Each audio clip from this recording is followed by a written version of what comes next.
नमस्ते बच्चों। आज फिर हम एक चैप्टर डिस्कस करेंगे। कौन सा? संदेह। इसके लेखक हैं जयशंकर प्रसाद जी। जयशंकर प्रसाद जी जो है वो एक बहुत ही महान लेखक थे और उनकी कविताएं भी बहुत सुंदर हैं, बहुत अच्छी हैं और बहुत ही गहरा मीनिंग लिए हुए हैं। चलिए आज फिर शुरू करते हैं एक नया पाठ, संदेह।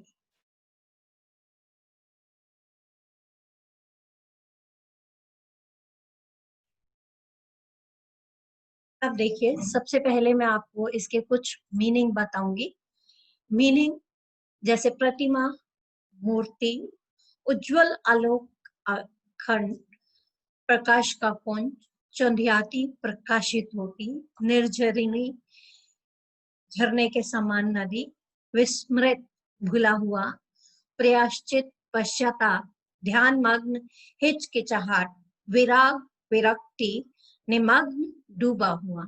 अब देखिए, ये पूरी की पूरी कहानी में जो है एक ट्रायंगल बन रहा है, जहाँ की राम निहाल जो है श्यामा को चाहता है और उसको यह लगता है कि मनोरमा जो है उसे चाहती है। लव ट्रायंगल है, जैसा कि आपको यहाँ मैंने दिखाया गया। इसमें कुछ और अन्य इम्पोर्टेंट चीजें भी हैं, जिसे हम एक बहुत इम्पोर्टेंट चीजें कहकर याद रख सकते हैं पाठ के लिए।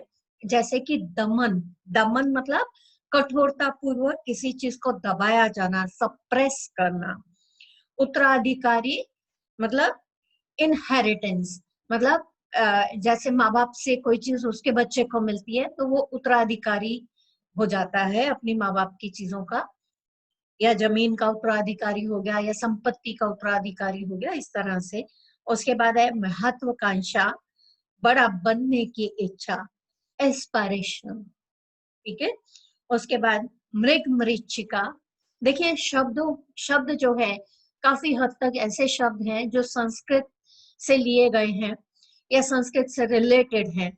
अभी इसमें भी देखिए, निर्झरी, विस्मृत, ये सब शब्द जो है संस्कृत के शब्द हैं। जयशंकर प्रसाद जी के जितनी भी उनके लेख थे या उनकी कविताएं थी, उन सब में जो शब्दों का प्रयोग है वो सभी शब्द जो है अधिकतर संस्कृत से लिए गए हैं, या संस्कृत से। उनकी भाषा को देखकर ऐसा लगता है कि इनके संस्कृत पर बहुत अधिक कमांड थी, बहुत अच्छे से इनको संस्कृत आती थी। अब देखिए आगे, मृग मरीचिका, एक ऐसी तृष्णा जो संभव ना हो। मृग मरीचिका क्या होता है? जब आप कहीं बहुत तेज धूप में आप डेजर्ट में जाते हो, मरुस्थल में जाते हो, तो वहां पर दूर से आपको ऐसा लगता है कि वहां पानी है, दिखाई दे रहा है। जब आप उस जगह पर पहुंचते हो तो वहां पानी नहीं होता, मतलब आभास होता है कि वहां पर पानी है, लेकिन असल में जो रियलिटी है उसमें वहां नहीं, कुछ भी नहीं होता, केवल और केवल रेत होती है। तेज तपती गर्मी में अगर आप कभी ड्राइव पर गए हो, लंबे रास्ते आपने तय किए हैं, तो वहां उस समय सड़क पर भी ऐसा ही दिखाई देता है। ठीक है। ऊब ऊब चूप, आशा और निराशा के बीच की सिचुएशन, प्रयाश्चित, किए गए किसी अपराध या पाप कर्म के लिए ग्लानिवंश किया गया कठोर आचरण। ठीक है। मतलब हमसे कोई गलती हो गई, उसके बाद हमने अपने आप को एक सजा के रूप में दिया कि अब ऐसा नहीं होगा, तो उससे और अपने आप को बहुत ध्यान से देखते हुए आगे जीवन में बढ़ना, इस को कहते हैं कठोर आचरण करना, उस चीज का सख्ती से आचरण करना। अनंत, जिसका कोई अंत नहीं। ठीक है। असीम, जिसकी कोई सीमा नहीं। निश्चेष्ट, जिसमें हलचल ना हो, मोशनलेस थिंग्स। उसके बाद आगे संख्या। संख्या जो है एक प्रकार का जहर होता है। अब देखिए, ये तो कुछ ऐसे शब्द थे जो काफी हद तक संस्कृत से रिलेटेड है। अब आगे देखते हैं पाठ में क्या होता है। संदेह। राम निहाल अपना बिखरा हुआ सामान बांधने में लगा। जंगले में धूप आकर उसके छोटे से शीशे पर तड़प रही थी। देखिए भाषा का सौंदर्य देखिए, राम निहाल जो है वो अपना सामान बांध रहा है और वो जाने की तैयारी में है। जंगला मतलब ऊपर पुराने समय में ऐसे घर होते थे कि जैसे चारों तरफ कमरे होते थे और बीच में जो है आंगन होता था, और उस आंगन पे के ऊपर जो है लोहे के सलाखों से जंगला बनाया जाता था, जहां से कि धूप घर में आ सके। तो वो धूप जो है, एक छोटा सा दर्पण पड़ा था, शीशा पड़ा था, उस पर वो शायद हिल रहा था और ऐसे हिलती हुई महसूस हो रही थी। तो उस हिलती हुई चीज धूप को क्या कहा है, तड़प रही थी। ठीक है, अपना उज्जवल आलोक खंड वह छोटा सा दर्पण बुद्ध की सुंदर प्रतिमा को अर्पण कर रहा था। अपना उज्जवल आलोक खंड, देखिए भाषा संस्कृतमय है। उज्जवल मतलब बहुत ही बहुत ही तेज ज्वाला लिए हुए, तेज रोशनी लिए हुए, प्रकाश का खंड जो है, मतलब जब वो धूप पड़ रही थी तो उस धूप से चीज रिफ्लेक्ट होकर, दर्पण से रिफ्लेक्ट होकर, शीशे से रिफ्लेक्ट होकर वह बुद्ध की प्रतिमा पर पड़ रही थी। महात्मा बुद्ध की उन्होंने प्रतिमा रखी हुई थी टेबल पर, उस पर पड़ रही थी। तो देखिए कितनी अच्छी भाषा में उन्होंने कहा है कि बुद्ध की सुंदर प्रतिमा को अर्पण कर रहा था। अर्पण मत करना मतलब देना, ठीक है, किंतु प्रतिमा ध्यान मग्न थी। अब देखिए आगे, लेकिन वो प्रतिमा जो है वो अपने आप में ध्यान मग्न थी, मतलब उस प्रतिमा को फर्क नहीं पड़ रहा था। उसकी आंखें धूप से चुंधियाती ना थी। अब उस प्रतिमा की बात चल रही है, उस मूर्ति की बात चल रही है कि उसकी आंखें जो है धूप से जो है चुंधिया नहीं रही थी। प्रतिमा का शांत गंभीर मुख और भी प्रसन्न हो रहा था। अब बुद्ध प्रतिमा की एक सबसे बड़ी विशेषता यह होती है कि आप उस प्रतिमा को कभी भी देखो, जिस तरह से आपके विचार होते हैं उसी तरह से आपको वह प्रतिमा दिखाई देती है। आप कई बार देखते हो कि वह प्रतिमा जो है बिल्कुल शांत गंभीर दिख रही है, कभी ऐसे लगता है कि बहुत प्रसन्न चित्त दिख रही है। तो ये बुद्ध प्रतिमा की एक बहुत बड़ी विशेषता है, होती है। प्रतिमा, अब जो उसके कमरे में प्रतिमा थी उसका वर्णन लेखक ने कहा है कि प्रतिमा का शांत और गंभीर मुख, मतलब प्रतिमा बहुत शांत मुख की थी और गंभीर थी, और और भी प्रसन्न हो रहा था। उसका जो शांत और गंभीर मुख था, ऐसे लग रहा था वह और भी प्रसन्न हो रही है। किंतु राम निहाल उधर देखता ना था। किंतु जो राम निहाल व्यक्ति है वह उसकी ओर देख भी नहीं रहा था, उसका ध्यान भी नहीं था उसकी ओर। उसके हाथों में था एक कागजों का बंडल। अब उसके हाथ में जो है एक बहुत बहुत सारे पेपर्स थे, कागज थे। अब देखिए बंडल शब्द जो है ये इंग्लिश से लिया गया है, ये हिंदी शब्द नहीं है। जिसे संदूक में रखने से पहले वह खोलना चाहता था। संदूक मतलब बॉक्स, अपने अटैची में रखने से पहले वह उसे खोलना चाहता था, पढ़ना चाहता था। पढ़ने की इच्छा पढ़ने की इच्छा थी, फिर भी न जाने क्यों हिचक रहा था। अब वो पढ़ना चाहता था लेकिन फिर भी वो हेजिटेट कर रहा था, वो खोलना नहीं चाह रहा था और अपने को मना कर रहा था जैसे, और इस तरह से उसका रिएक्शन था कि जैसे वो अपने आप को उस चीज के लिए बिल्कुल मना कर रहा है, हिदायत दे रहा है कि मत कर। जैसे किसी भयानक वस्तु से बचने के लिए कोई बालक को रोकता हो, इस तरह से वो अपने आप को रोक रहा था कि जैसे किसी किसी बालक ने भयानक वस्तु, डरावनी चीज देख ली और वो उस डरावनी चीज को देखने के बाद अपने आप को रोक रहा है कि मुझे उसके पास नहीं जाना है। ठीक है, अब देखिए आगे, बंडल तो रख दिया पर दूसरा बड़ा सा लिफाफा खोल ही डाला। अब उसने बंडल तो जैसे तैसे नीचे रख दिया, वो पेपर्स का जो एक बड़ा सा ए- इकट्ठा सा इकट्ठा सा एक ग्रुप था पेपर का, एक बंडल था जिसमें बहुत सारे पेपर थे। उस पेपर को उसने जो है, उस बंडल को, उस इकट्ठे हुए हुए पेपर्स को उसने साइड में रख दिया। लेकिन एक और लिफाफा था, ठीक है, पेपर बैग एक और था, उसको उसने खोल ले लिया। एक चित्र उसके हाथों में था और आंखों में आंसू थे। अब उसके हाथ में वह एक चित्र था, किसी की पिक्चर थी, लेकिन उसकी आंखों में जो थे आंसू थे। कमरे में अब 2 प्रतिमाएं थी। अब देखिए कवि ने सॉरी लेखक ने कितना अच्छा जो है कंपैरिजन किया है। राम निहाल का कंपैरिजन बुद्ध की प्रतिमा से किया है। कमरे में अब 2 प्रतिमाएं थी। एक कौन सी थी? राम निहाल की, और दूसरी महात्मा बुद्ध की। ठीक है। बुद्ध देव अपनी विराग महिमा में निमग्न थे। बुद्ध देव जो थे, भगवान बुद्ध जो थे, वो अपने विराग की महिमा में खोए हुए थे। राम निहाल राग शैली सा अचल, जिसमें से हृदय का द्रव आंसुओं की निर्झरी बनकर धीरे धीरे बह रहा है। अब राम निहाल जो है वो अपने राग, अपने दुख में एक सा आंचल, मतलब अचल, अचल मतलब ऐसी चीज जो कभी हिल ना पाए, बिल्कुल फिक्स। तो राम निहाल जो थे वो अपने दुख में, अपने तकलीफ में बिल्कुल ऐसे अचल, ऐसे बिना हिले डुले हुए खड़े थे।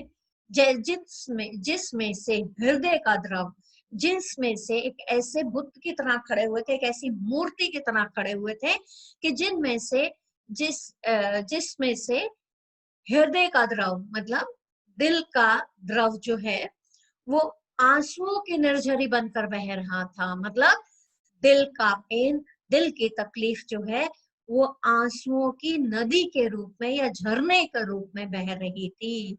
उसने हृदय का द्रव किसे कहा है? आंसुओं को कहा है। ठीक है।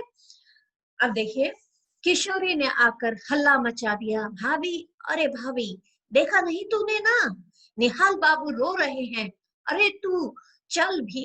अब किशोरी जो है, एक लड़की है, उसने वहां हल्ला मचा दिया आकर कि अपनी भाभी को बुला के, तुम्हें देखा नहीं, राम निहाल बाबू जो है रो रहे हैं, तो चल दो।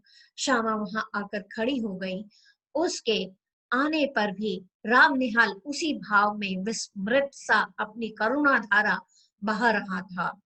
अब जब श्यामा आकर वहां खड़ी हो जाती है तो उसके आने के बाद भी राम निहाल जो है एक भूला हुआ व्यक्ति, एक जैसे भूला हुआ सा व्यक्ति होता है, उस तरह से वह खड़ा हुआ था, अपने आप में खोया हुआ सा खड़ा था, और करुणा धारा बह रही थी। करुणा धारा किसे कहा गया है?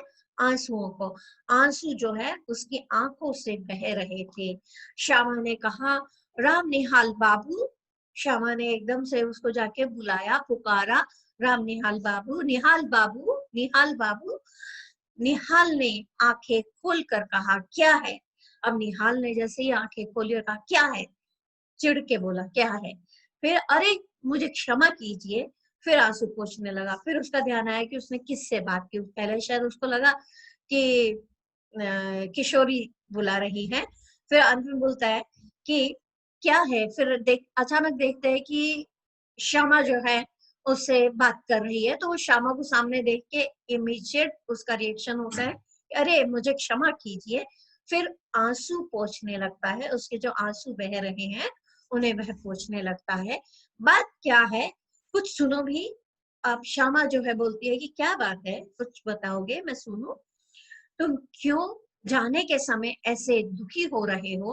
और वो पूछे कि तुम जाने के समय क्यों दुखी हो रहे हो, क्यों रो रहे हो? क्या हम लोगों से कुछ अपराध हुआ? अब श्यामा बोलते कि हमसे कोई गलती हो गई क्या? तुमसे अपराध होगा? क्या कह रही हो? अब वो प्रश्नवाचक उसमें पूछ रहा है, सेंटेंस में, वाक्य में, तुमसे कभी कोई अपराध होगा भी? क्या कह रही हो तुम? मैं रोता हूँ, इसमें मेरी ही भूल है। और राम निहाल बोलता है कि मैं अगर रो रहा हूँ तो इसमें मेरी भूल है, किसी और की भूल नहीं है। प्रायश्चित करने का यह ढंग ठीक नहीं है, यह मैं धीरे धीरे समझ रहा हूँ, किंतु क्या करूं, यह मन नहीं मानता। और वो बोलता है कि मैं जानता हूँ प्रायश्चित करने का यह तरीका, ढंग जो है ठीक नहीं है, लेकिन करूं क्या करूं? मैं कुछ कर भी नहीं पा रहा हूँ। किसी ग्लानिवश किया गया एक कठोर आचरण जो है उसको प्रायश्चित कहते हैं, जैसे कि मैंने पहले भी आपके साथ शेयर किए मीनिंग। लेकिन वो कहता है कि ये मैं जानता हूँ कि ये तरीका ठीक नहीं है। आगे देखिए, सावधान, चौकन्ना, प्रतिबिंब, परछाई, वैधव्य, विधवापन, अवलंबन, सहारा, व्यवसाय, धंधा, गृहहीन, बिना घर के। अगले पेज पे ये कुछ इंपॉर्टेंट मीनिंग है। अब देखिए, आगे चलते हैं अगले पेज पे, 43 पेज नंबर। श्यामा जैसे ही सावधान हो गई, उसने पीछे फिर कर देखा कि किशोरी खड़ी है। अब श्यामा जो है थोड़ा सावधान हो गई ये जान के कि कुछ तो गड़बड़ है। पीछे देखती है कि किशोरी खड़ी है। वो, जा बेटी, कपड़े धूप में फैले हैं, वहीं बैठ। किशोरी चले गई। अब श्यामा ने उसको भेज दिया और किशोरी चली गई। अब जैसे सुनने के लिए प्रस्तुत हो, श्यामा एक चटाई खींचकर बैठ गई। अब जैसे वो पूरे ध्यान से राम निहाल बाबू की पूरी बात को सुनने के लिए उसने अपने आप को प्रस्तुत कर दिया और वह चटाई खींचकर बैठ गई। अब देखिए, वो प्रस्तुत हो जाती है बात सुनने के लिए, मतलब वो अपने आप को पूरी तरह से बात सुनने के लिए खड़ी हो जाती, बैठ जाती है एक चटाई खींचकर शांति से, ताकि वह पूरी बात सुन सके। उसके सामने छोटी सी बुद्ध प्रतिमा सागवान की सुंदर मेज पर धूप के प्रतिबिंब में हंस रही है। अब देखिए, उसके सामने एक छोटा सा मेज पड़ा हुआ है, टेबल पड़ा हुआ है। उस टेबल पर जो है एक बुद्ध की प्रतिमा है। वो टेबल जो है सागवान की लकड़ी से बना हुआ है। यह लकड़ी जो है बहुत ही महंगी लकड़ी मानी जाती है और फर्नीचर के लिए बहुत अच्छी मानी जाती है सागवान की लकड़ी। और उसके ऊपर बुद्ध की प्रतिमा पड़ी है, हाँ, जो कि धूप के प्रतिबिंब में, धूप उस पर धूप पड़ने से ऐसे लग रहा है कि वह प्रतिमा जो है हंस रही है, खुश हो रही है। राम निहाल कहने लगा, श्यामा, तुम्हारा कठोर व्रत वैद्वय का आदर्श देखकर मेरे हृदय में विश्वास हुआ कि मनुष्य अपनी वासनाओं का दमन कर सकता है। अब देखो, वो बोलता है, राम निहाल श्यामा को बोलता है कि तुम्हारा अपने आप पर कंट्रोल है। मतलब श्यामा जो है एक विधवा औरत थी, उसके पति की मृत्यु हो चुकी थी और उसने, वह जो है काफी अच्छी और अच्छे चरित्र वाली औरत थी। तो उसको देखकर राम निहाल बाबू कहते हैं कि तुम्हारा कठोर व्रत जो है वैधव्य का, मतलब तुम्हारा जो अपने आप पर कंट्रोल है, अपनी वासनाओं पर, अपनी इच्छाओं पर, उसको देखकर मुझे ऐसा विश्वास होता है कि जिस कठोरता से तुम कह रही हो, उसको देखकर मुझे भरोसा होता है, विश्वास होता है कि इंसान जो है अपनी वासनाओं का दमन कर सकता है। ठीक है, मतलब वह अपनी विषय वासनाओं को रोक सकता है। अब देखिए, किंतु तुम्हारा अवलंबन बड़ा दृढ़ है, लेकिन जो तुम्हारा सहारा है वो बहुत ही स्ट्रांग है।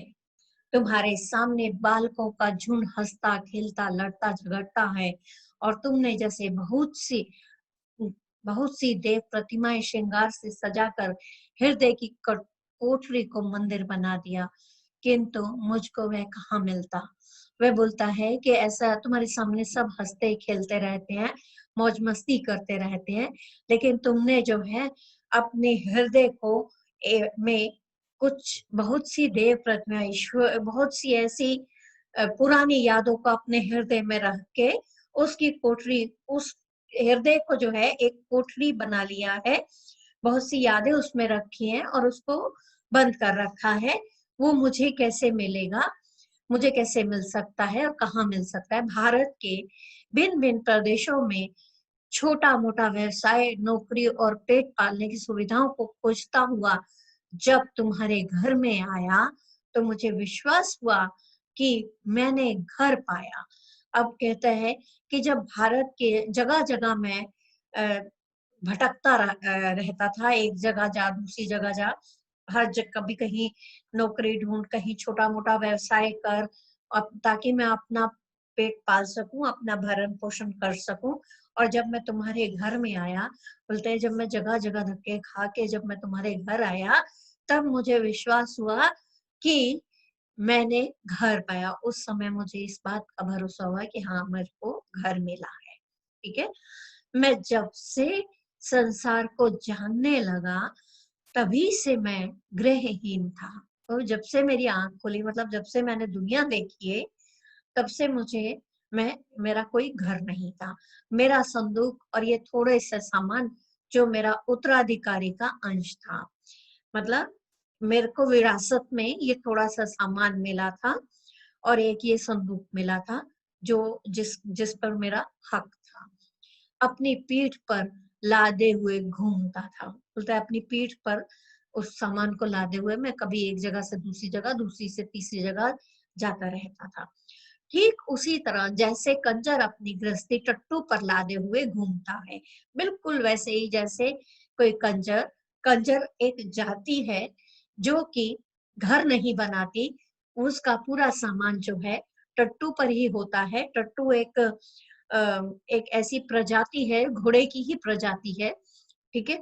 तो ये वो लोग ज्यादातर इस टट्टू खरीदते हैं और उस पर सारा सामान लाद कर उसके साथ साथ चलते हैं और आजीविका भी वो साथ साथ करते हुए चलते हैं। तो वो अपने आप को उस कंजर से कंपेयर करता है, ऐसे व्यक्तियों से कंपेयर करता है कि जिनका ना घर होता है ना घाट होता है, उनकी पूरी गृहस्थी जो है टट्टू पर चलती है। मैं चतुर था, इतना चतुर जितना मनुष्य को न होना चाहिए। राम निहाल बोलता है कि मैं बहुत चालाक था और इतना ज्यादा जितना किसी भी इंसान को नहीं होना चाहिए, क्योंकि मुझे विश्वास हो गया है कि मनुष्य अधिक चतुर बनकर अपने को अभागा बना लेता है और भगवान की दया से वंचित हो जाता है। अब राम निहाल बोलता है कि मुझे इस बात पे भरोसा हो गया था कि व्यक्ति जो है अपने आप को ज्यादा चतुर बनाकर अपने आप को अभागा बना लेता है, भाग्यहीन बना लेता है और भगवान की दया से वह वंचित हो जाता है, मतलब उसे भगवान की दया नहीं मिलती। भगवान भी ये सोचते होंगे कि ये बहुत चतुर है, ये कर लेगा अपना अपने आप, ठीक है। मेरी महत्वाकांक्षा, मेरी उन्नतिशील विचार मुझे बराबर दौड़ाते रहे। महत्वाकांक्षा मतलब आगे बढ़ने की इच्छा।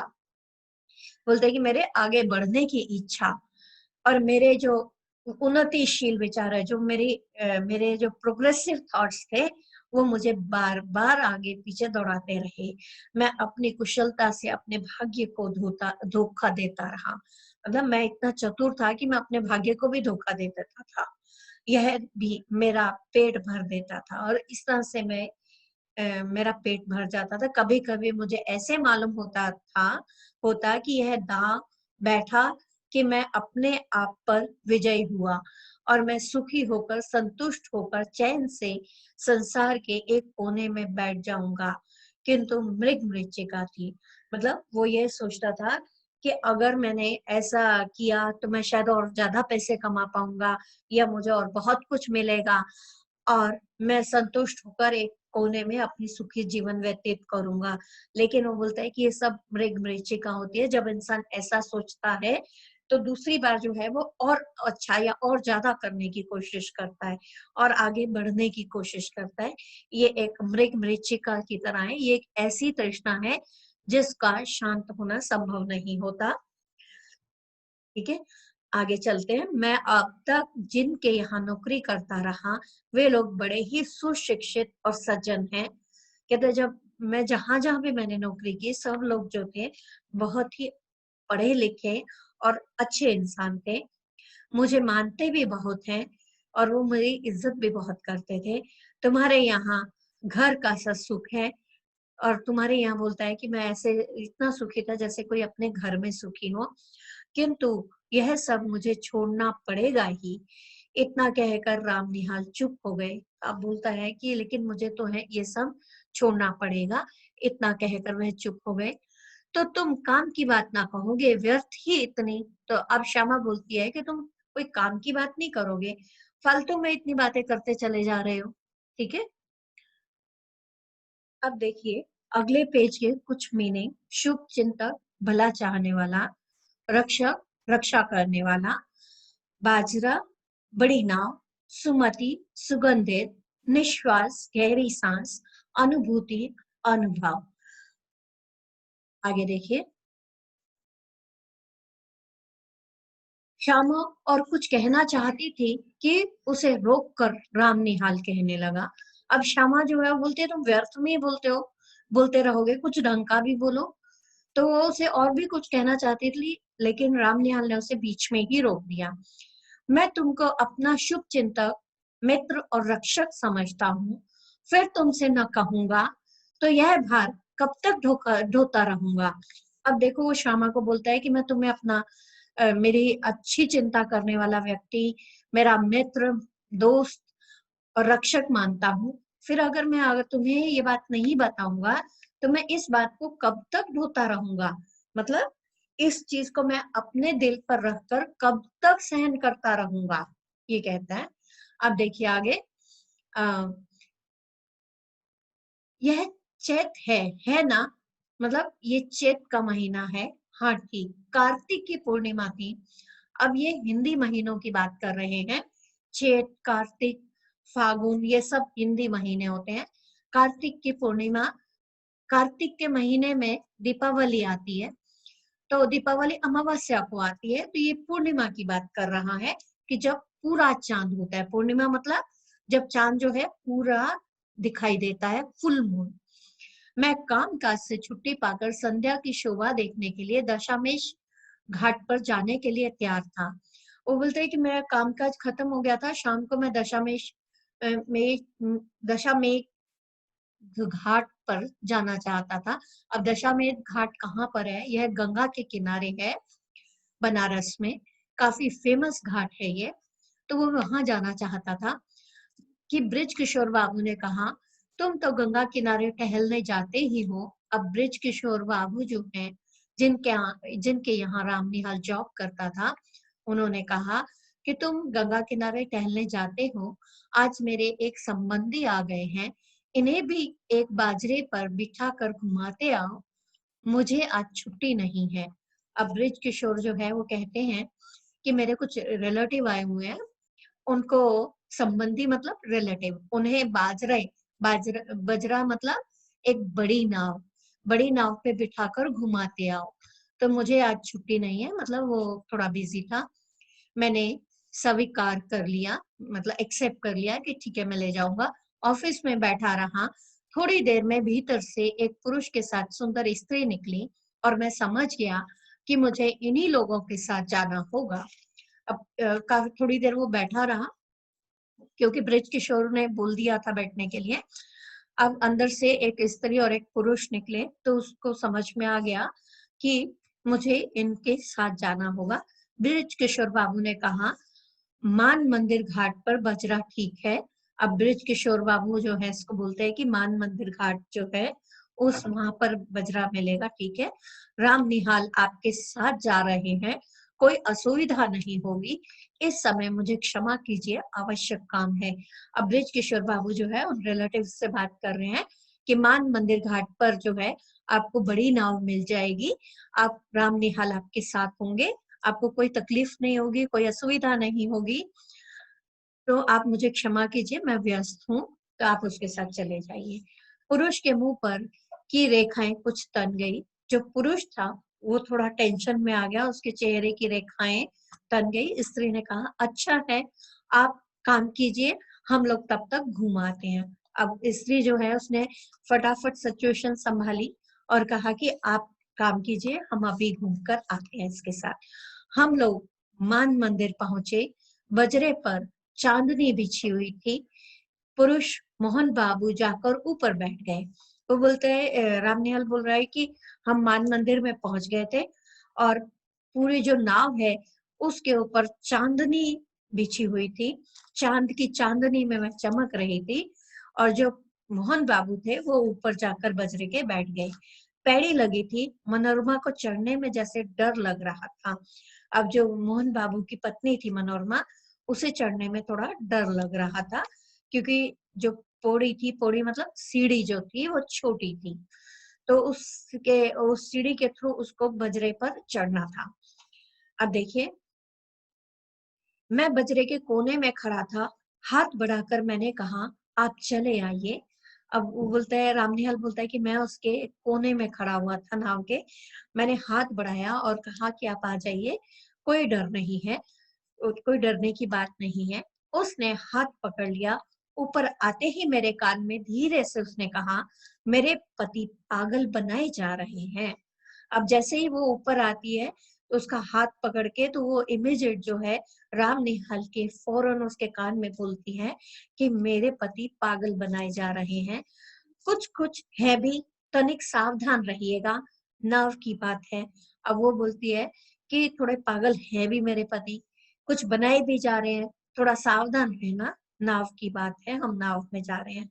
मैंने कह दिया कोई चिंता नहीं। अब राम निहाल कहते हैं मैंने उसको बोला कोई टेंशन वाली बात नहीं है, चिंता की बात नहीं।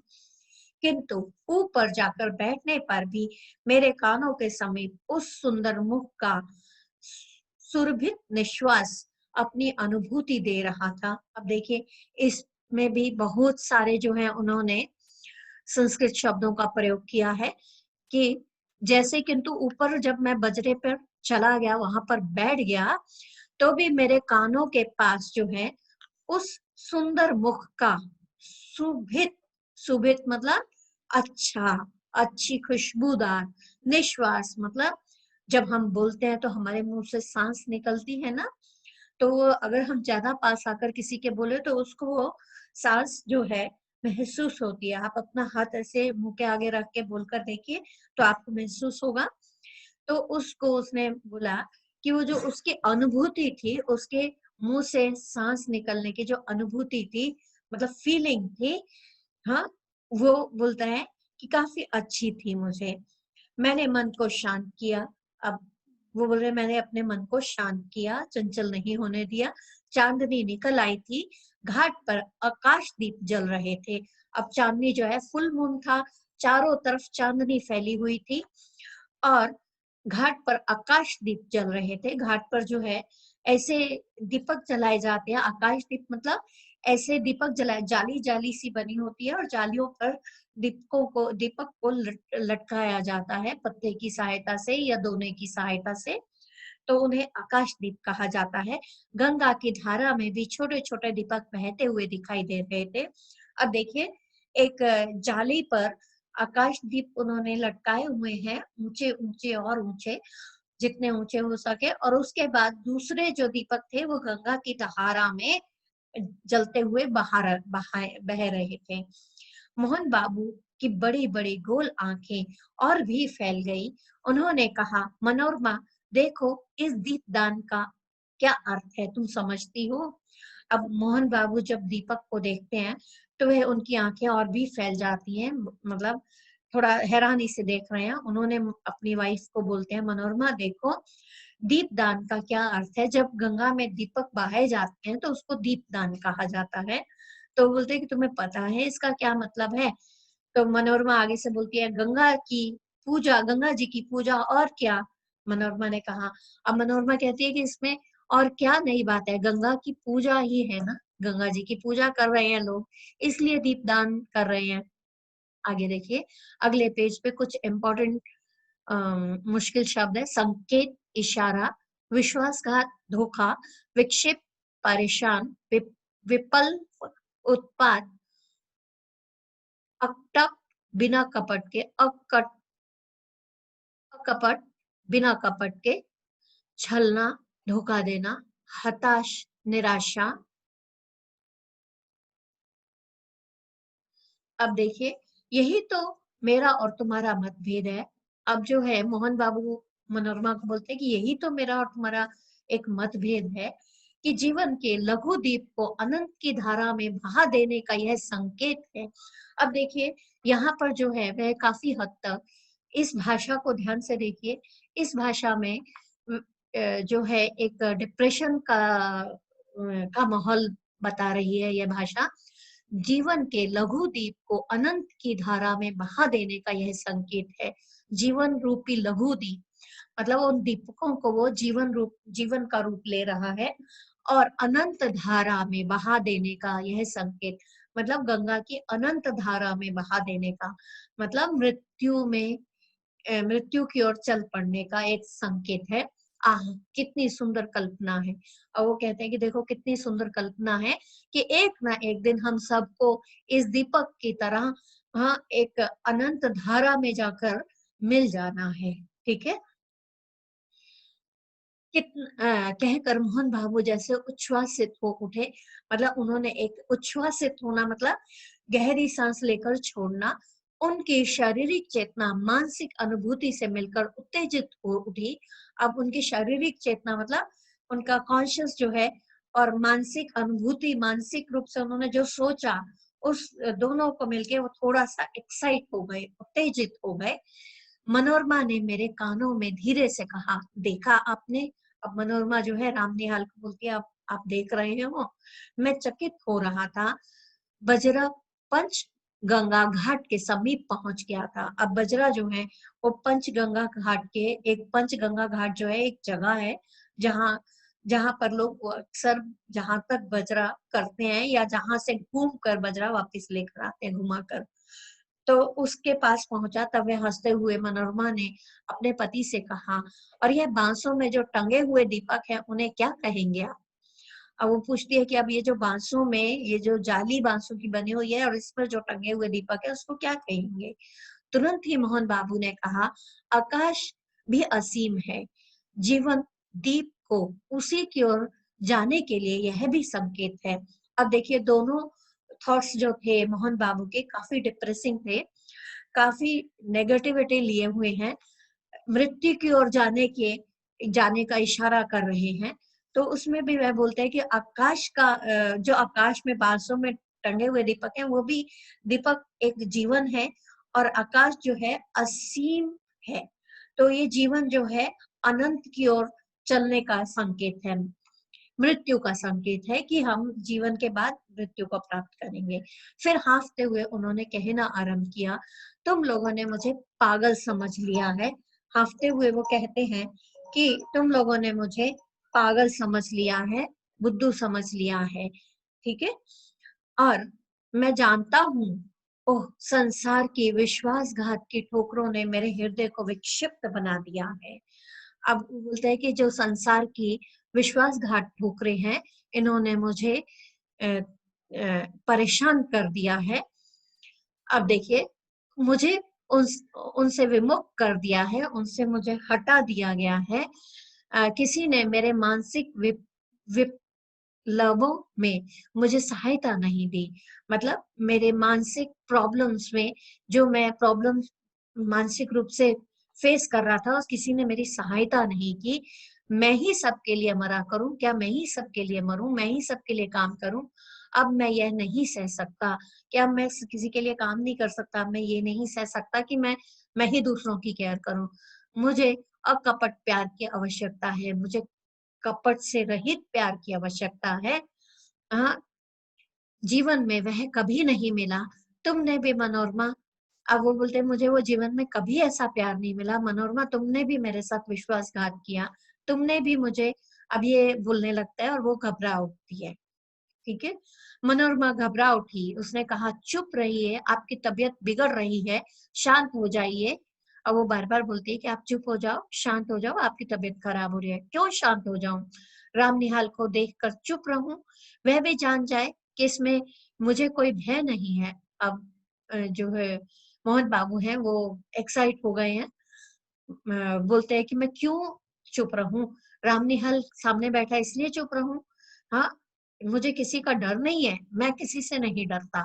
तुम लोग छिप कर सत्य को छलनी क्यों बनाती हो? अब वो बोलते हैं कि तुम सब कुछ छिपा कर, हर चीज को छिपा कर जो सच है उसको क्यों झूठ बना रही हो?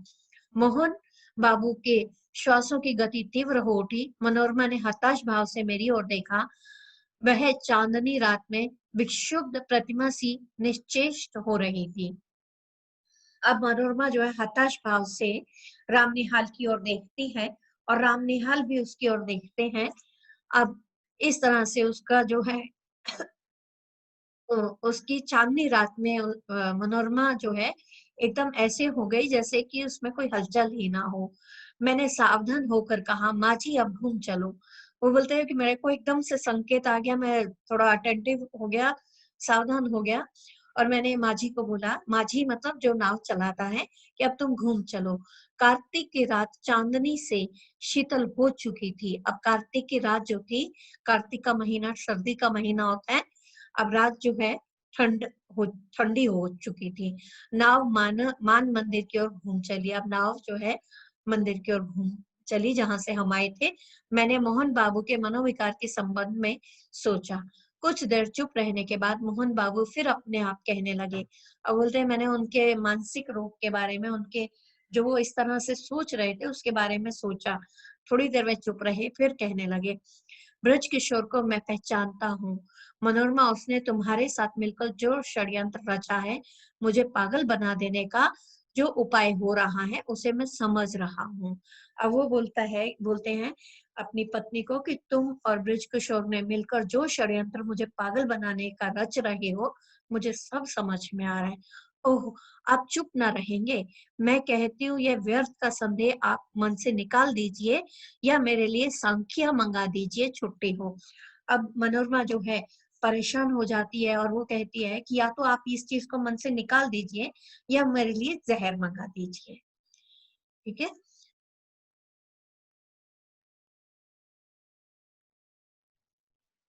अब देखिए, यहाँ तक आपने सुना कि किस तरह से हस्बैंड वाइफ में बातचीत चल रही है और किस तरह से मोहन बाबू को पागल बनाया जा रहा है, और मोहन बाबू जो है वो भी इस बात को समझ रहे हैं। ठीक है। ये पार्ट का ये इस पार्ट मैं यहीं पर खत्म करती हूँ, और अगला पार्ट जो है मैं अगले उसमें आपको डाल के दूंगी, बनाकर दूंगी अगले रिकॉर्डिंग में। आप वो जरूर देखिएगा, और अगर आपको पसंद आता है तो प्लीज मेरे चैनल को सब्सक्राइब कीजिए। धन्यवाद।